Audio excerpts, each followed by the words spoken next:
नाराज से ही माने होती जो माने अन्य मानक पाखरु आशा करती। किछि आशा मनीष भीतर थाए जरूर, किंतु एमिति मनीष किछि आपण माने देखि नाहंती जो माने सबु किछि करंती, समस्तक सहित संपर्क रखती, दबाक मध्य चेष्टा करती, किंतु पाइबार आशा टिके भी रखि न थांती। काहेकि जानती, कहीं से माने प्रति मुहूर्त रे खुशी रहिबाकु चेष्टा करती, सेइथिपई अन्य पाखरु आशा करती नहीं। कहीं ना जदि अन्य पाखरु से माने आशा करती तबे हुए तो जदि अन्य माने तो किछि न दे पारंती, सेथि प्रति निजर ध्यान न दे निजको खुशी रखिबा पई अन्य पाखरु किछि आशा करंती नहीं।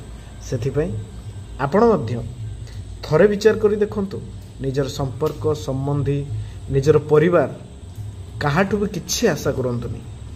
निजको बिंदास बंचिबाकु चेष्टा करंतु, निजको खुशी देवाकु चेष्टा करंतु एवं अन्य पाखरु पाइबार आशा को दूरे रखंतु। जय जगन्नाथ। नमस्कार।